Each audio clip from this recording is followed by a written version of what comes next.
All right, hello everybody. My presentation is about debate at Poly, specifically the elementary program. My name is Aaron Rolfs. Before I begin, I just want to introduce myself so you can understand my background and how I approach teaching debate at Poly. I work at the Pyeongchang Poly campus. At my campus, we have a kindergarten, elementary, as well as a PASS middle school program. I work specifically with the elementary and middle school program teaching debate. I have 4 years of private Korean Academy experience, and my debate experience, I have competed in debate, NPDA style debate in the Midwest. I've taught debate at 4 different Korean academies, and I bring that experience with me as I teach the Poly curriculum. And I served as president of my team during competition, and we were moderately successful in competition in our region. So with that, what we will cover in the presentation, specifically things I want you to be able to take away are issues such as how to run a debate round, ways in which to give constructive feedback, and yeah, those issues. I'm going to cover this in 4 themes. Theme 1, I'm going to talk about teaching Poly at debate, go down to the basic elements about what is a unit and the lessons composed in each one and what we do in each lesson. Theme 2 is going to be talking about managing a debate round. This task can probably be most daunting if you don't have or you have limited debate experience, or you've maybe never competed in debate yourself. Theme 3, we're going to talk about homework's role. This is something that they wanted me to highlight on. How can we use homework to prepare our students for each class so they're ready to learn? And finally, theme 4, we're going to talk about competition, the local tournament you may or may not be running at your campus coming up, and then the Poly-wide tournament that will be here coming up in about 6 weeks. So with that, I'll start with theme 1. So first, what is debate's role at Poly? We want to create leaders for the 21st century. In the Western world, the debate as a medium of communication is quite common. It's used, in universities, it's used in management, and it's used in politics, right? And with the Western world, our cultural influence is beginning to trickle throughout the world, and we want our students to be prepared to communicate in this medium, to propel them to leadership in whatever choices they make in their education, and maybe even someday in their career path. First thing I want to mention is we're not a tested subject. So it's kind of a lot of freedom. We're not required to ensure that they have certain information gathered just so they can pass a test or get a high score on a test. So we're not evaluated through our test scores. So with that freedom, we have to have responsibility. We have to ensure that our students are progressing through debate, and more importantly, progressing through communication, being able to communicate in English more effectively. Specifically, a few things I want to highlight. If you're ever asked by a teacher or manager or maybe even a student, why are we doing debate, right? Here are some specific things that it can help our students, It can help with TOEFL speaking, with TOEFL writing scores. The up-and-coming NEET test has a verbal component, which can help them, practice those verbal communication skills. It can help them with their resume building. Some of our students are going to want to go to international middle schools, language high schools. This can help build their resume as they apply to these schools. Also, this is very important to me, effective English communication. Even though I might not have every student be a successful debater, I want every one of my students to be an effective communicator in English, to be able to communicate an idea to their peers and then be able to criticize that verbally, other people's ideas. That skill is quite useful.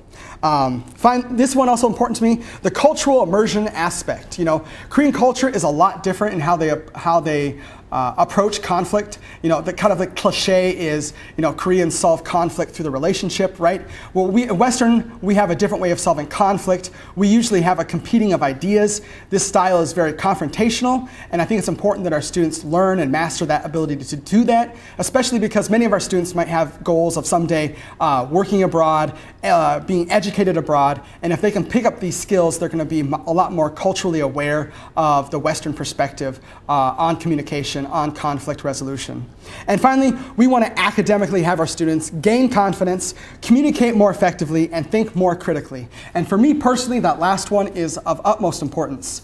And through my experience in American education, a lot of students don't learn how to think critically until the later stages of high school or sometimes even university. So if we can begin having our students giving them the ability to think critically at the elementary level, they're going to be leaps and bounds ahead of their peers who didn't have the opportunity that they had at Poly, and they're going to be able to engage in critical thinking, which is going to make them a successful student throughout their entire educational career. Last point, fun. It should be fun, right? One of my favorite things is to talk and have people listen to me, right? So, and most people are like that, I think, and a lot of students are like that. So this is their chance. They don't have to know facts for a test. They just get to share ideas, have people listen to them, and get to listen to other people's ideas. And I think by that in its own nature can be very fun for the students. And finally, it's an opportunity to showcase their skills. You know, we only teach debate to our advanced students. It's only our MGT and our MAG program. These students are, for the most part, in those programs because they work hard. And debate is an opportunity to show off that hard work that they put in, to show off that vocabulary that they've studied for, and all that work. And so they get some recognition for the work that they have done beyond just a test score, you know? So the first thing I want to talk about is what is in a unit. A unit covers one topic, and inside of that topic we have 3 lessons. The first lesson is a skill lesson. They're going to learn some type of skill that relates to debate. Sometimes the skills are very broad in nature, such as just general reading skills. Sometimes they're very specific, teaching about doing a disadvantage, right? So how do we do that well? In the second lesson, we are going to talk about preparing for debate. How do we get our students ready so they're going to be able to feel successful and debate well in the lesson 3. And then lesson 3, we're going to talk about the debate performance. In lesson 3, they're basically going to have some sort of a debate. So, to talk more specifically about it, first lesson, the skill lesson. This can sometimes be the most challenging lesson. And the reason why is because when they wrote the curriculum, they wrote it for a broad range of students. Yet our students have very different needs, especially when you look at like the MGT 3 level and you get into the -1s and -2s and -3s and -4s. Some of those students are quite, have a lot more opportunity to learn more, right? And so for me, the MGT 3 level book, especially the Intro 1 book last semester, some of the skill lessons I thought were quite complex, such as the model of communication, the messenger, sender, and receiver.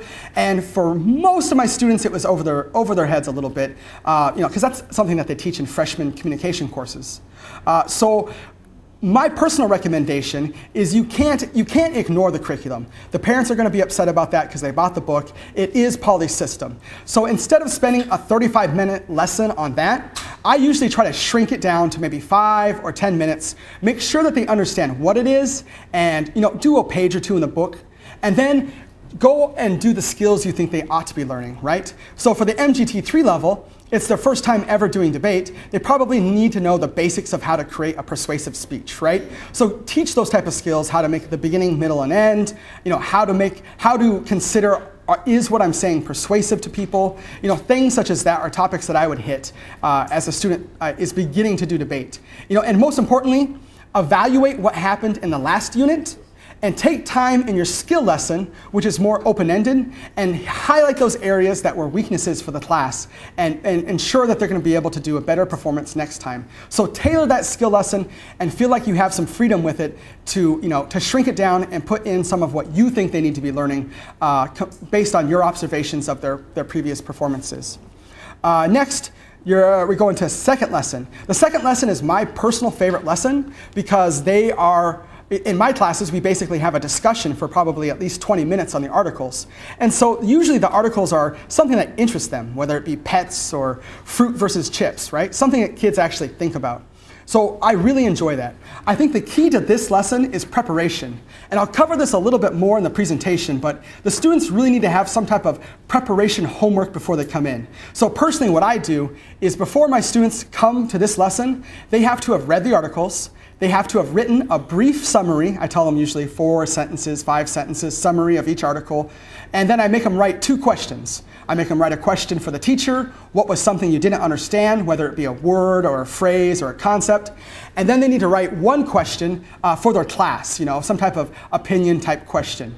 Right? And that really helps me as a teacher launch the discussion. Right? Because sometimes you'll ask a question and it's just silence, right? So, but if I say, what was your question? What question did you say? They have to respond to me because they did that for homework, and then they'll ask the question, I'll answer it, another student will have an opinion about it, want to say something, and then the discussion ball has already started to roll, and then I'm using the discussion for them to learn, instead of me just writing pro and con on the board, argument 1, argument 2, which I feel leads to just regurgitation of what the teacher is, and then they'll start citing you as evidence in their debates. Like, well, teacher said. I mean, I don't personally want that. I don't want my students to be doing that, right? I want them to be thinking more originally, or be, at the very least, being able to take other sources of information besides myself and use them. Finally, we get into the third lesson. I'm not going to talk about this lesson a whole lot because it's really covered in theme 2, but basically, in the third lesson, you have to run a debate. They need to have a debate. I try to have every one of my students participate if it's possible, so they get that feeling that they're performing, that the lesson 1 and lesson 2 weren't just a waste of time. There was a final product in the end that they reached. So with that, I want to talk about theme 2. The first part I'm going to talk about is what styles of debate that we do at Poly.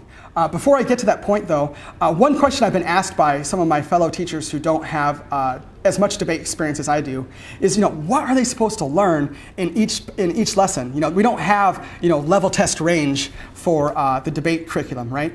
What I would encourage you to do, if you're the debate guy or gal, even if you don't have a debate experience at your campus and you're responsible for a lot of the debate, I would actually take the time to, at the very least, read the next book that they're going to go into in the second semester. And if you don't know what book that is, you can ask a manager or somebody who has more history with the program. And that might sound like a really daunting task, but if you actually break down the book, there isn't as much content as the thickness itself. So you can skim through a book and really understand what they need to be doing, in about 15 minutes per book, because a lot of the book is just note-taking sections. So it's not really that hard. And eventually, maybe your long-term goal would be to look through all the books, and you can kind of really get a mental picture. Because I don't really have time to talk about each level in this presentation and what each level is doing. But you can find that information on yourself by looking through the books. So to go through each individual style of debate, for me, how I see it, the debate progression is kind of like a crescendo. And each part of the debate they pass through, they're supposed to pick up different sets of skills that are going to prepare them for the final result of a more competitive 3 versus 3 style debate in the past program that's more competitive. So we start with the very first style, that is the discussion debate. Now this semester, I think nobody is doing the discussion debate. It only occurs in the MGT3 level for the first semester. But this discussion debate really is like no rules. They're just supposed to discuss things. My personal advice for you on that one is to kind of try to find the structure in the structure lists. So I do that, personally by requiring them to have a certain amount of arguments written down before they come into the class. Whether it be just notes, or some students only feel confident if they actually write down the actual arguments themselves. And that's what I do. They need to have some type of homework assignment coming in there, so it's not just, because if you don't, there will be some students who will take advantage of that and just do nothing and have their minds off in the debate preparation. It's not in debate preparation, in the debate performance. Next, they evolved to the ping pong style of debate. This style of debate was invented by Poly and Poly curriculum. Basically what it is it's a mixture of offense and defense in the debate. So all the students come prepared with their offensive arguments, such as, I am right because of these 2 reasons, this reason and this reason. And after that first person goes, the next person is supposed to, at first, give their defensive arguments. No, they are wrong. They were wrong because of this. And then they give their prepared arguments, and I am right because of these 2 reasons. And then it's supposed to ping pong throughout the class, mixing the defense and the offensive natures of argument.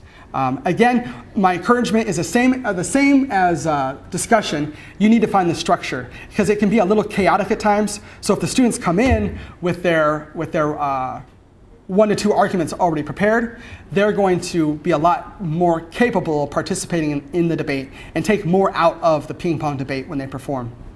Next, we move on to the 1 versus 1 style. Personally, I find this the most challenging style to teach, and the first piece of advice I would give is the skill lesson only covers it once, but I would recommend covering it 2, 3 times, because it is kind of a very complex style of debate.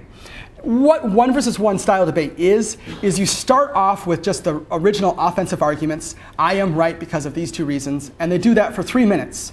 But next they have to do a cross-examination where they get to each control the cross-examination of their opponent for 2 minutes. This is quite hard because to lead someone to a conclusion through a series of questions is a skill they train trial lawyers for, and we're teaching 3rd and 4th graders this. How I went about doing that is the first thing I highlighted was I really told my students only ask yes or no questions. The reason why this is good is because you can get them to lead their the hostile person they're interviewing. You can lead them to the results you want to. So I say, what is the final conclusion you want them to reach? And then work backwards. How can I create a series of questions that lead them to this conclusion? The second element I want to talk to them about is power. How to control questioning somebody. Teaching phrases like, oh, thank you, oh, that's all I need, or not at that time, or yes or no only, please.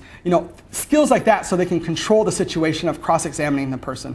And then finally, I would say model, model, model. You have to model it for them to take anything away from this, because it is unnatural for a 3rd and 4th grader to ask somebody a series of questions to lead them to a conclusion, which is what you're trying to do in cross-examination. Then we move on to the 3 versus 3 style of debate. And what I'd want to say about this is it is so important that they understand the structure and the role of each speaker in this debate style. The major reason for that is a student will stay in the 3v3 style of debate for 3 to 4 years in Poly if they continue to attend our academy. So if at the beginning they really grasp what each speaker role is, you're going to make teachers in the future, 1, 2, 3 years, teachers you might not even see, will appreciate the work you did because it's so much easier and they can teach other concepts to the children and not have to always go back teaching those speaker roles. How I would recommend doing that is I usually start off teaching 3v3 style with kind of an imaginary flow. I don't know how many people know what a flow is. It's basically the columned style note-taking that happens in debate where you progress through each speech. And I teach that through shapes. I don't even tell them about a debate. So I'll tell them squares are pro-arguments, triangles are con-arguments. So I'll ask the class, what does the first speaker do? And they'll say, oh, give their 2 arguments? Yes, right? So we'll just put a square on the board, square, square. And we go to the next one, and we say, what does this person do? Give their 2 arguments? Nope, nope, nope. They need to give refutation first, right? And refutation is the attack argument. So I'll usually draw like a sword on the board. Okay, so they attack here, and then what do? Oh, then they give their 2 arguments, right? So I'll draw a triangle on the board. And then next speech, what do they do? Refutation? Nope, nope, nope. Rebuttal. And so I tell them, rebuttal is like defense. You're defending against that attack, so I'll draw a shield on the board. And so I'll draw a shield in that 3rd column. And then they'll do the refutation, the sword, the attack on the previous arguments, and then they'll give their final argument, the 3rd argument. And I find that when you give those symbols, it kind of helps them visualize it more than just reading in a textbook what each speech is going to do. They actually visually can see it through a picture what each speaker is doing in the debate round, and go through an entire flow, not using any ideas, not using any concepts, but just the shapes, so they can kind of get a visualization of what each speaker role is supposed to do. So my next point is, ensure that they know the rules, especially as we approach competition coming up here. Some of your directors or managers might be placing pressure on you to make them successful, and the first step is that they really understand what they're supposed to be doing, especially because every competition level except for MGT4 is 3 versus 3. So they need to know what each speaker role is going to do, because your inexperienced judges, they're probably the first thing they're going to teach them is what each speaker role does. So they're going to say, good debate is following what I was told to be a judge. So they're going to expect the students to follow the form, and the students that follow the form best, they're going to have a better perception of them as a debater. Next. This is something I do in my classes. Ideally, Poly's larger plan is that we can just tell them, prepare for the debate, pro or con, I will tell you when you show up.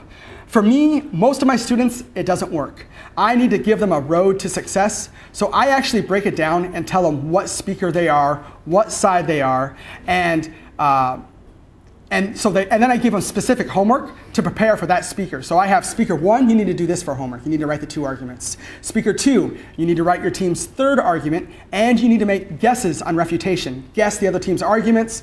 You need to write how you would refute those arguments. Homework like that to prepare them for those speaker roles. And one final thing, I will say, if you do that, you're going to have to be prepared to be flexible, because you might have absences the next day, and it's going to mess you up. So either you'll have to jump in, or you'll have to rearrange the debate. If you do have an absent, if you're missing your first pro speaker, well then you got to be the first pro speaker, or maybe you have a really smart kid that can do it on the fly. Next, this part I want to talk about specifically about how you as a teacher can run a debate round. The hardest problem is we don't teach perfect class sizes, right? 3v3 is 6 students, but we have classes of 8, we have classes of 4, we have classes of 9. What do we do, right? I'll give you some advice. First thing is, one student can do more than one role. They could be first and third speaker, right? You also can debate in the round. You could take 1 or 2 of the speaker roles. If you have a class of 8, you could break it up and do 2 versus 2, 2 versus 2, and just cut the third speeches out, right? All of these are solutions. The bottom line is, as long as each student is doing 1 speaker role and engaging in an actual debate, you're successful. So feel free to kind of mix and match so you can make the debate happen to whatever class size you happen to have. The next point I want to talk about is how important timing is. A personal example would be the MGT4 level, where you're doing 1 versus 1 debates. 1 versus 1 debate, each student gets about 5 minutes of time to deliver. I have classes of 12. 12 times 5 is more than 40 minutes, right? So I have to plan ahead, okay, what am I going to do if they're all using their 5 minutes, right? And one option would be to reduce the amount of time they have. Another option would be only to have certain students debate. I prefer not to do that, because I feel like every student should have a chance to debate every unit. Another option would be to maybe shift some of the debates onto next unit's lesson 1. If you feel like you have some time, shrink that skill lesson down and run some debates in the very beginning. So those are all potential solutions, but for me personally, I feel it's very important. Every parent paid for their child to be there, to be in my debate class, so every child should have a chance to actually debate, because that's what they're there for, And that covers all those points. Yeah, keep track of time. Don't lose track of time in the class itself. You don't want to be halfway through a debate round and you hear the DDD bell and you're like, oh no, what do I do now? I have half a debate. Oh, kids remember, and they probably won't remember where they are in the debate next time. So make sure you know when the debate will occur and when will it finish, and that you have enough time to give them feedback. Next, what should we be doing with non-participants? If we have a class of 12 students, we have 11 other students who are not debating, right? If we give them no tasks, you're going to end up with heads on desks, with heads in the sky, or even worse, talking to other students, right? So they need to have a task. The first and most easy is making them take notes.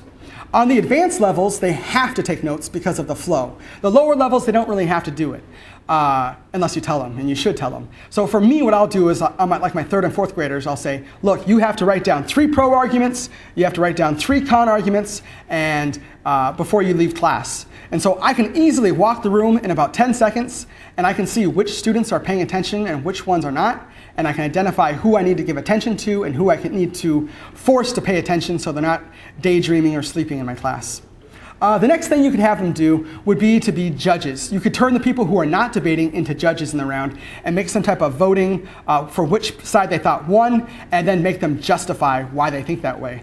I would give one bit of warning. If you're going to do this style, you need to be highly aware of the class dynamics. Which students don't like each other? Is there any fighting going on? Because if the social atmosphere is so important to Korean society. If you upset that, you're going to get complaints. You're going to get calls from parents, like, why is my kid being picked on? And so be careful what classes you implement that on, and probably maybe not the younger kids, because they're still emotionally developing and their feelings get hurt easily. The next thing I would do sometimes is a bounty system. In my classes, I run a sticker reward system. So students who do well get stickers and can earn prizes. So you can offer a bounty. Whatever you want the students to be listening for. Maybe you're really trying to teach refutation. Be like, okay, whoever can write down the most refutation arguments in the debate, you are going to get a sticker. Or whoever can identify a logical fallacy or something that's false in the debate round, you get a sticker, right? So now they have a reason to listen, and their attention is going to be perked up, and they're going to want to find out because they want to get that prize. Now, this is one area that I was specifically asked to give some advice about, is constructive criticism. One second.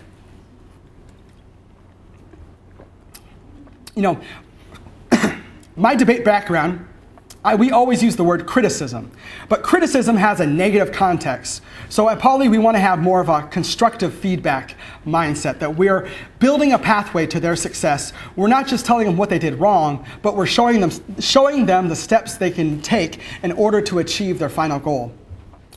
So some specific advice I give about this is, number one, I personally would tell you, you as the teacher should probably never tell who won or lost in your mind.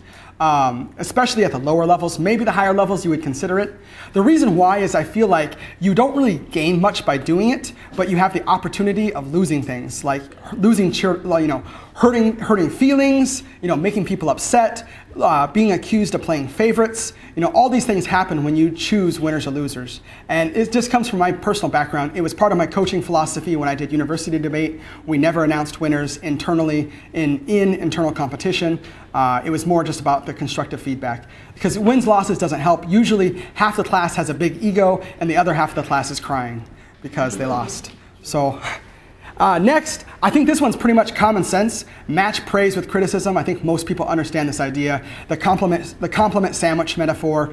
Students should feel a balance between positive comments and negative comments. Also with this, I would say, be as specific as possible. Just saying, good job, next debater, good job, next debater, right? That doesn't help them. So say things like, oh, that refutation was great because it canceled out their argument. It showed how the previous argument was false. That was really good job. Or the impact of that argument was really good because saving lives is so important, Comments like that can be very helpful to them. And finally, here's one last thing you could try to do would be discussion feedback. Your students might be getting tired of listening to what you have to say about them. So instead, you could say, well, this argument here, class, what do you think about that? Oh, okay, you like it? Why? And get them to justify it, and then kind of the ball is rolling, and they're having a discussion about the feedback. And now, now you're breaking the monotony of just you telling them their feedback, but also, they're getting feedback from their peers, which they might be more receptive to.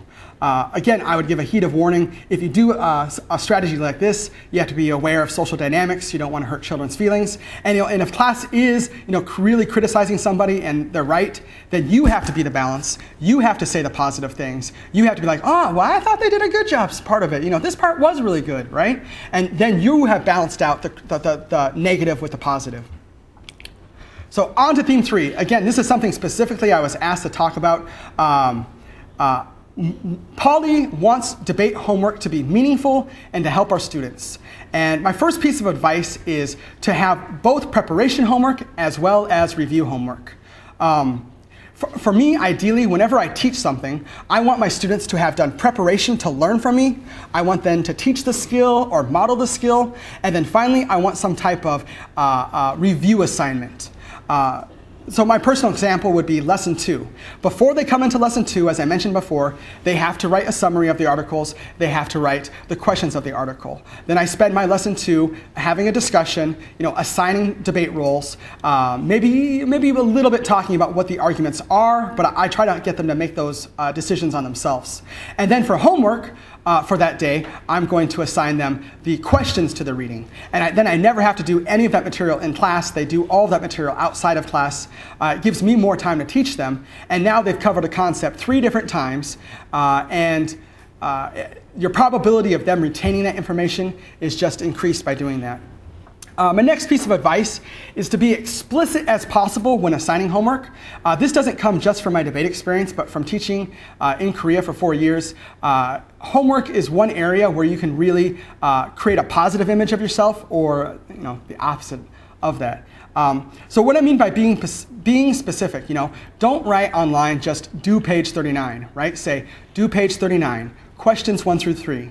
Please answer 2 to 4 sentences per question, right? And the more explicit you are, number one, you're going to get results more in line with what you think they should do. Number two, you're going to make parents think that you care about their students more. We have some parents at Poly that by the time the kid is on the bus, they're already checking their homework online. So if you have that posted explicitly and the parent can understand what their child needs to do, you've communicated to that parent you care about their child.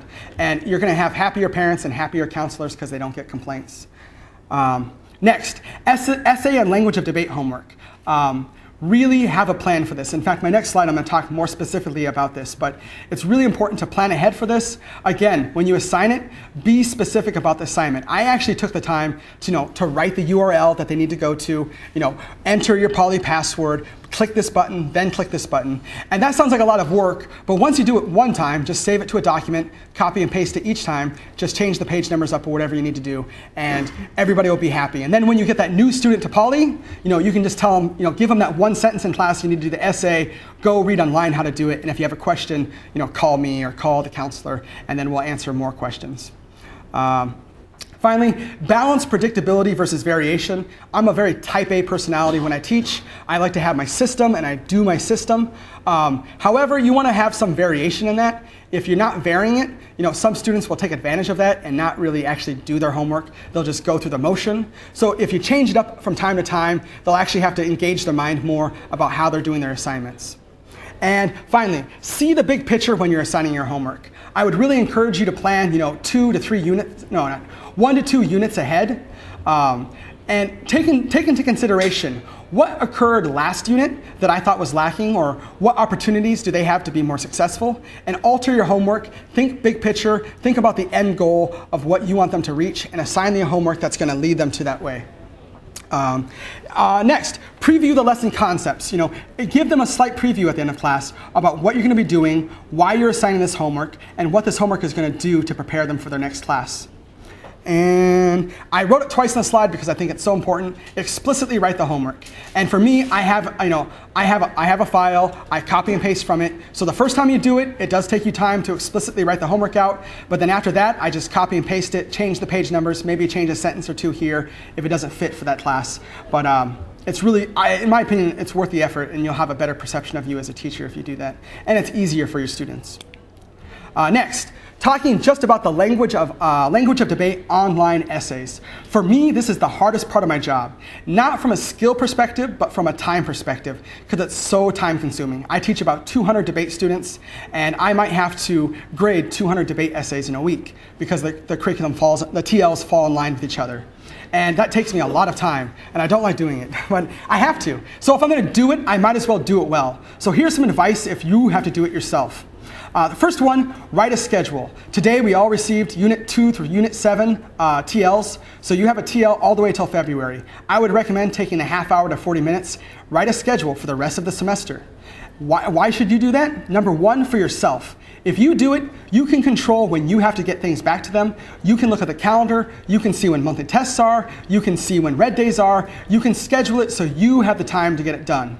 Next, you want to do it for your students. We teach very motivated students. They're in our highest level. They're our MGT and MAG students, right? These are the type of students that want to know when homework is, and they love to know ahead of time so they can plan themselves because they have very busy lives. They go to multiple academies. The next reason you want to do it is your managers. The more you manage yourself, the more free time, or not free time, but the more available time you give to your managers to do other things. Also, if you can prove to your managers that you're managing yourself and they don't need to, you're going to create a positive image of yourself at your campus, and you're going to look like you're ready for the next level, and you're going to look like you're ready for more responsibility. And finally, do it for the counselors. I sincerely feel like counseling is the hardest job at Poly just because of the stress that they get from parents and the communication that they have to do between parents and teachers. So if you make their life easier by showing them ahead of time, hey, here's the online essay schedule for the rest of the year, right? They're gonna be so much happier because when the parent calls them about a question, they have the answer right in front of them. So it's a very good thing. Next, schedule all aspects, okay? Schedule when you're going to assign it, a schedule when it's due, schedule when you're going to get the second drafts back to them. Schedule all elements of it. And then next, stick to the schedule. Now, even myself, I sometimes can't stick to the schedule 100% of the time. It's my goal, and I usually am successful, but sometimes I can't. So you should try to do that, because if you don't, you're gonna get calls to your counselors, complaints from some of the parents.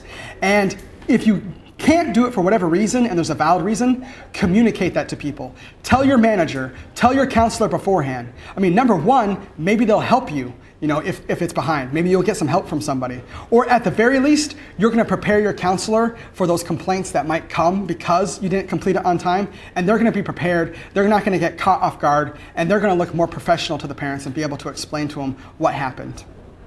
And finally, it's mandatory. As far as I've been told, we're supposed to do it. We should be doing it. We are a corporate company. Students go from one campus to another campus because their parents move for whatever reason. And it's kind of just like McDonald's, right? If you buy a hamburger here, you expect it to taste the same way over there. Wherever you buy it, poly-curriculum, poly-teaching should be the same. So, on to theme 4. I'm going to talk about competition. Before I go into it specifically, I want to give kind of my perspective on what competition is, and kind of hopefully that influences the rest of this theme. So first, the paradox of debate. The paradox of debate for me is that debate, by and large, exists in the realm of education. The realm of education, right? We want a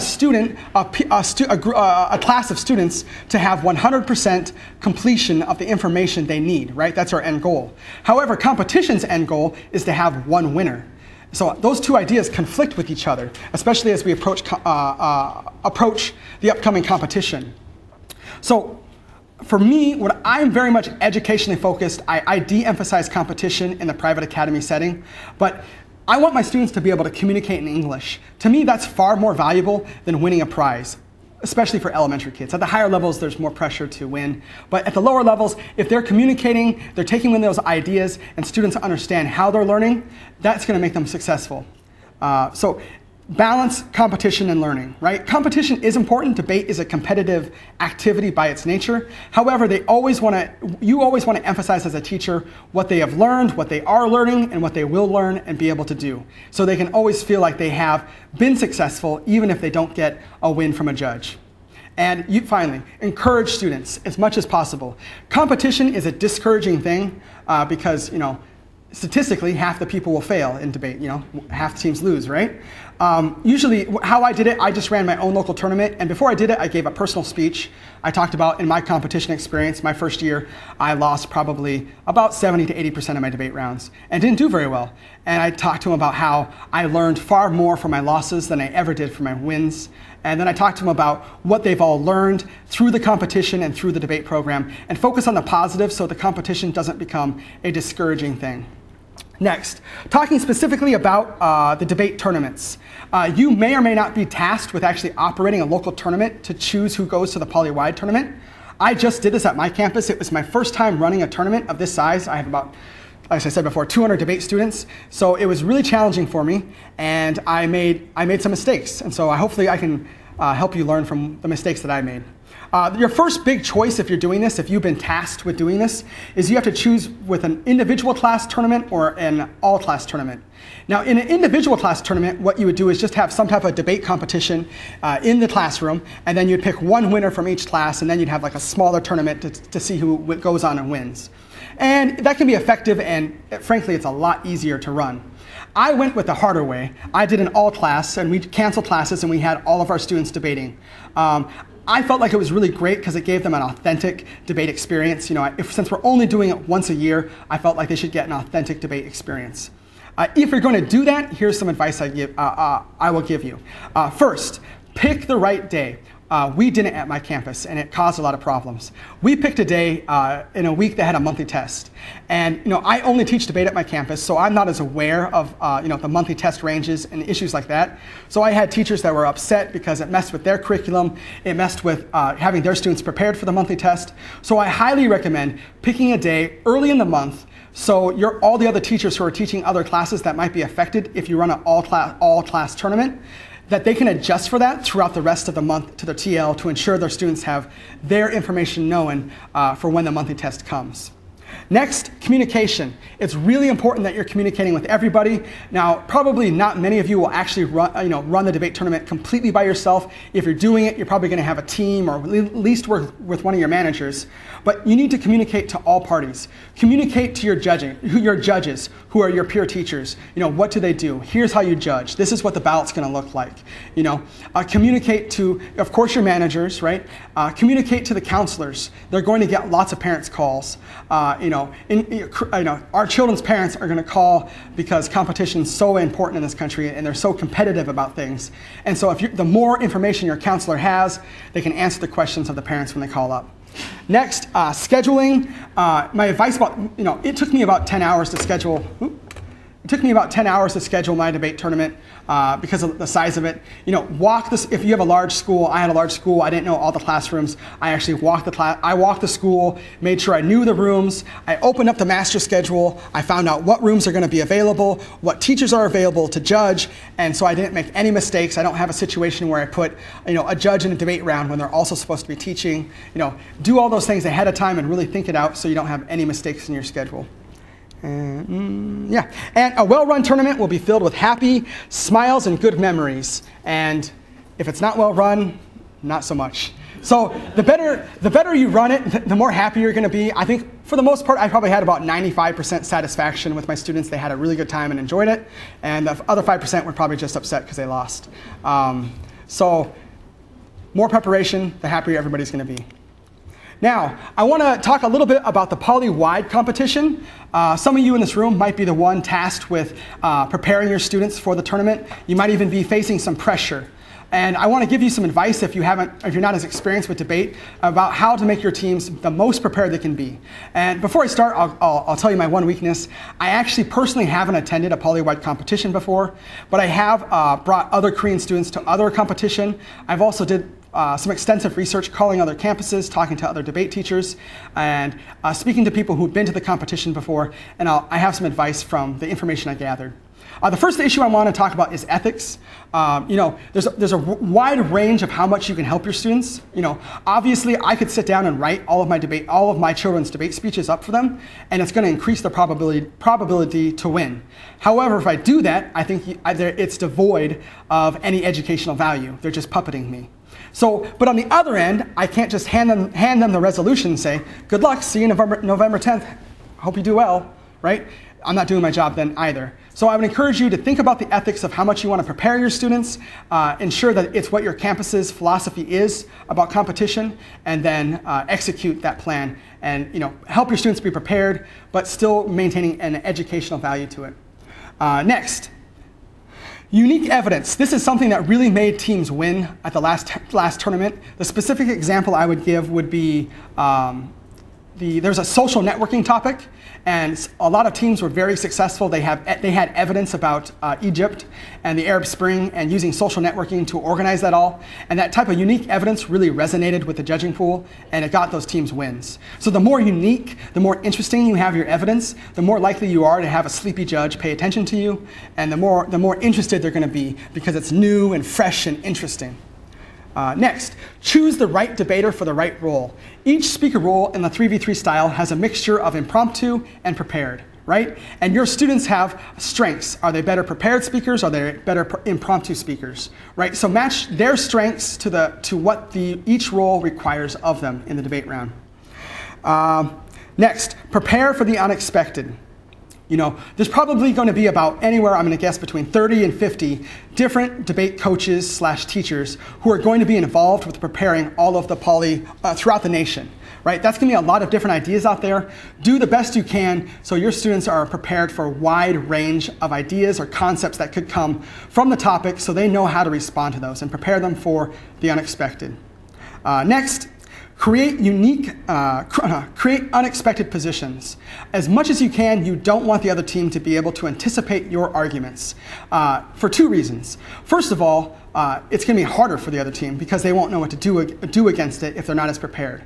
Second, hopefully, if it's an unexpected position, it might be interested. So a judge who's heard all the same arguments for the last 2 rounds, if they hear something fresh in the 3rd round, they're actually going to be interested. And interested judges are far more likely to vote for you because they're going to think you're more intelligent because you're doing something different than other people. Next, practice and prepare. Schedule time to debate with your students. Schedule time for them maybe to debate with each other. Don't be afraid to actually have a debate round where it's just you against them. And use that time to really, don't debate as an adult. Debate as how their peers would, and debate in ways that it's going to stretch their weaknesses and hopefully and make them improve upon those weaknesses. Schedule it out 2 weeks before the tournament. Have a practice schedule. Find the time that you can do it, and then do it. Next, judge analysis. In any style of debate, any form of debate, it's going to come down to judge analysis a lot of times, right? And now you won't know which judge specifically your student is going to be hitting. However, you can do a lot to prepare for it. You can make a lot of assumptions about the judging pool. You know the average age of the judging pool. It's probably between about 25 and 35. They're mostly Western educated. They probably have similar economic conditions, right? And this will help you kind of craft who they're trying to persuade. Mostly students are going to naturally try to persuade their peers. And I'm always trying to talk to them, that might be persuasive to your peer. Do you think that's persuasive to a 30-year-old adult? And get them thinking about how do I craft arguments that's going to change the mind of that type of a judging pool. So help them prepare for that judge analysis and writing arguments that will persuade them. Next, go over etiquette, right? Teach them, when do you sit? When do you stand? Don't speak loudly during the debate round. Speak in whispers. Do not talk to the judge. Do not bother the judge. Whatever the judge tells you, do that. Teach them those basic etiquette skills that they may or may not know about, because some judges, if you're rude to them or they perceive the person to be rude to them, they might vote against you or at least have a negative perception of what you're saying just because you're rude, or well, not you, but your students are rude. So show them how to be professional and etiquette before they go to the tournament. Finally, prepare for POIs. Do most of you guys know what a POI is? Point of information, asking a question in the debate round. Most of the a common element amongst the successful teams at last tournament is they were all very well prepared to handle POIs. They had already written down POIs. They had already prepared to practice them. Things such as, and then also teach your students, how do I handle a POI that I don't know? I usually teach my students to say, oh, thank you for that question. I'll address that later in my speech. And they don't even have to address it if they don't want to, because people will forget about it, Simple tricks like that, that's going to avoid the judge having a negative perception of them in the round and make them look more confident and able to handle things. And finally, do not underestimate the power of the 3rd speech. Many of our students come into a debate round and they see the 3rd speech and it says summary, and they say, oh, I don't have to do anything. I just show up there and do a summary, right? But no, I would require your students to have about a 30-second to 1-minute final closing statement already prepared. And that preparation should be the debate round that you wanted to have happen. Because you might have a judge that is not as experienced, right?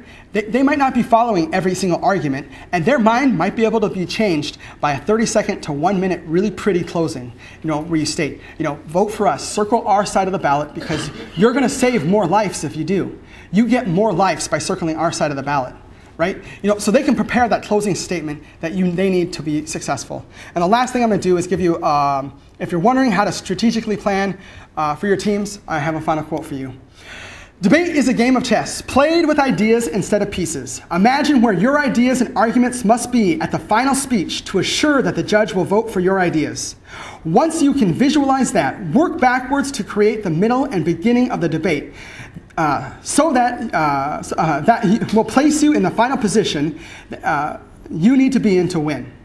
And what I mean by that is, visualize, what is that final sentence? What is that final paragraph that you're going to say that's going to change the judge's mind to circle their side of the ballot? And once you understand, then find the arguments at the beginning of the round that's going to lead to the natural conclusion of that final sentence or that final paragraph they're going to say that's going to guarantee them the judge circling their side of the ballot. So. With that, I'd like to thank, personally, I'd like to thank the people at my campus. They helped me prepare for this presentation, and I'd like to thank you guys for listening. If you have any questions,